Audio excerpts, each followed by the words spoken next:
ተኩላውና ሰባቱ ግልገሎች። በአንድ ለምለምና ጥቅጥቅ ያለ ጫካ ውስጥ ሁልጊዜ የሚራብ አንድ ተኩላ ይኖር ነበር። ይህ ተኩላ የፈለገውን ያህል ቢበላም ጨርሶ አይጠግብም። ምግብ ፍለጋ ቀንም ሆነ ሌሊት ጫካውን ያካልላል። አንዳንዴ ያሰበው ታዳኝ ሲያመልጠው ወደ ዋሻው ይገባና እንዲህ ካረረኝ ረሃብ የተነሳ ድንጋዩን ልግጠው ነው እንዲህ እያለ ይጮዋል። ከተኩላው ጎረቤት ደግሞ ከሱ ይልቅ ብልህ የሆነ አንድ ጅብ ነበር። ጅቡ እንደ ተኩላው ሳይደክም ወይም ሳይሮጥ በተለያዩ ወጥመድ አድኖ መብላት ይችልበታል። ተኩላው በጅቡ ብልሃት ቢቀናም እንደ እርሱ ወጥመድ ማዘጋጀት አይችልም ነበር። አንድ ቀን ተኩላው ከጅቡ ጋር ማዕድ ለመካፈል ቢሄድም ጅቡ እንደ ተኩላው ሁሉ ስግብግብና ተንኮለኛ በመሆኑ ወንድሜ ተኩላ ሆይ ባስተናግድ ደስ ይለኝ ነበር፣ ነገር ግን መጀመሪያ እኔ መብላት አለብኝ፣ ምግቡ ለእኔ ብቻ ነው የሚበቃው በማለት ተኩላውን በደጅ አስቀረው። ከዚያን ቀን ጀምሮ ተኩላው እንዲህ ሲል ወሰነ፣ ካሁን በኋላ ወጥመድ ማጥመድ መማር አለብኝ፣ ያለበለዚያ በረሃብ መሞቴ ነው ሲል አሰበ። ከጥቂት ቀናት በኋላ ተኩላው ከዋሻው ወጥቶ ሲንከራተት በጫካ ውስጥ አንድ ጎጆ አገኘ። በውስጧ ማን እንደሚኖር ለማወቅ ጓጉቶ ከዛፎቹ ጀርባ ሆኖ በስውር መቃኘት ጀመረ።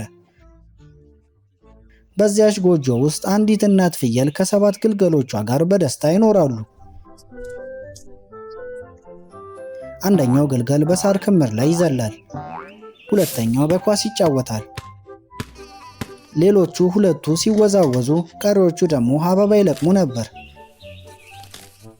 እናት ፍየል ደግሞ በወጥ ቤት ውስጥ ጣፋጭ ዳቦችን ትጋገራለች።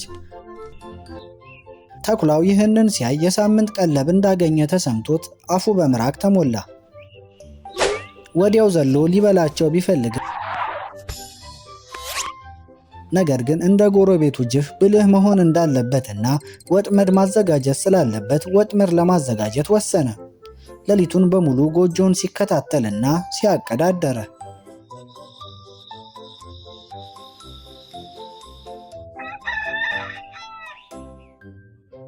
ማለዳ ፀሐይ ስትወጣ እናት ፍየል ምንም ሳታቅ ግልገሎቿን ስማ ልትወጣ ተነሳች።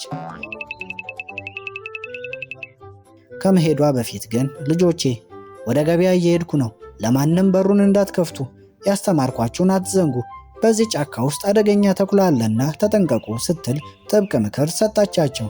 ግልገሎቹም ምክሯን ሰምተው እናታቸውን ሸኟት። እናት ፍየል እንደሄደች ተንኮለኛው ተኩላ እድሉን ተጠቀመ። እናታቸውን መስሎ ከቀረበ በቀላሉ በሩን እንደሚከፍቱለት አሰበ። በአቅራቢያው ከነበረው ግቢ ውስጥ በገመድ ላይ ከደረቁ ልብሶች መካከል አንዲት ቀሚስ ሰርቆ ለበሰ።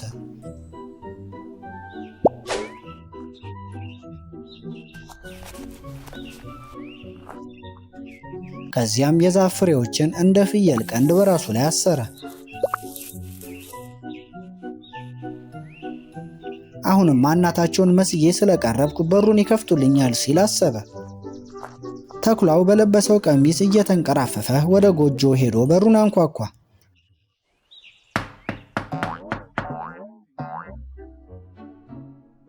ግልገሎቹም እናታቸው የመጣች መስሏቸው በደስታ ወደ በሩ ሮጡ። አንዳቸው ሊከፍቱ ሲሉ አንዱ ግን መጀመሪያ ማን እንደሆነ ማወቅ አለብን ሲል አቆማቸው። ማን ነው ብለው ሲጠይቁ ተኩላው ድምፁን አቅጥኖ እኔ እናታችሁ ነኝ፣ በሩን ክፈቱልኝ አለ።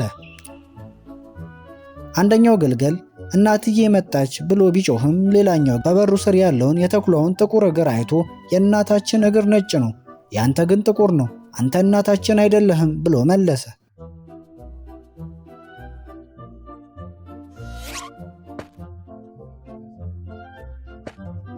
ተኩላው ልጆቹ እንዳልተታለሉ ሲረዳ ወደ ዳቦ ቤት ሮጦ አንድ ከረጢት ዱቄት በእግሮቹ ላይ አፈሰሰ።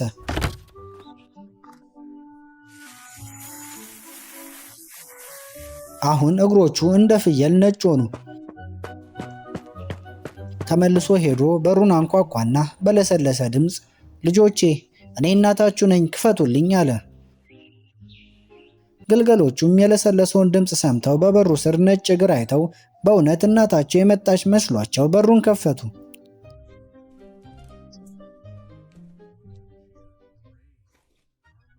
ነገር ግን በሩ እንደተከፈተ ያዩት እናታቸውን ሳይሆን አደገኛ ተኩላ ነበር።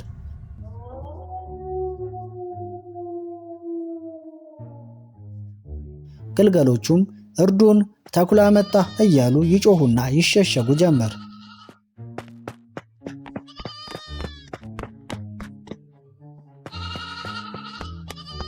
አንዱ ከረጢት ስር፣ ሌላው ከአልጋ ውስጥ፣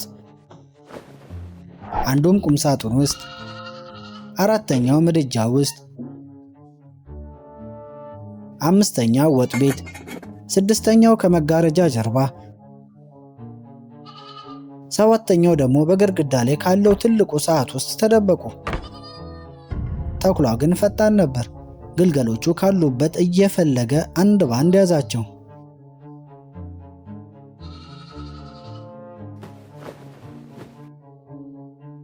በሰዓት ውስጥ የተደበቀውን ሰባተኛውን ግልገል ግን አላገኘውም። ይህ ሁሉ ፍየል በእርግጥ ያጠግበኛል ብሎ ስድስቱን ግልገሎች በጆንያ ውስጥ አጭቆ ወደ ዋሻው ወሰዳቸው።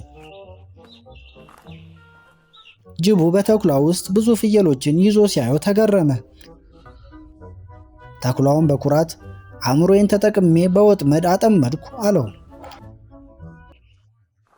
እናት ፍየል ከገበያ ስትመለስ ቤቱ ተመሰቃቅሎና በሩ ተከፍቶ አየች።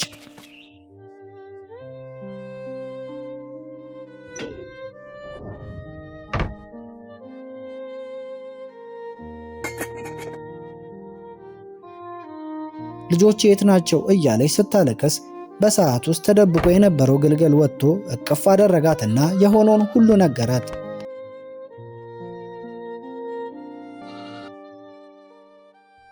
እናት ፍየልም ወዲያው ከልጇ ጋር ወደ ተኩላው ዋሻ አመራች። ዋሻው ደጃፍም ሲደርሱ ግልገሎቹ በጆንያ ውስጥ ሆነው ሲያለቅሱ ድምፃቸውን ሰማች። እናት ፍየልና ግልገሏ ተኩላውን ለማስፈራራት አንድ ዘዴ ዘየዱ። በዋሻው መግቢያ ላይ ቆመው እጃቸውን በመወዛወዝ በዋሻው ግድግዳ ላይ ግዙፍ የድብ ጥላ እንዲያርፍ አደረጉ።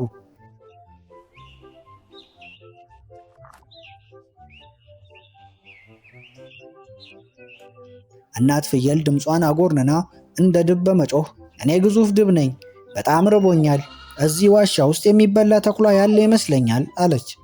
ተኩላውም ድብ የመጣ መስሎት በጣም ፈራ። ስድስቱን ግልገሎች ትቶ እባካችሁ አድኑኝ፣ ድብ ሊበላይ ነው እያለ እየጮኸ ወደ ጫካው ጥልቅ ክፍል ፈርጥጦ ጠፋ።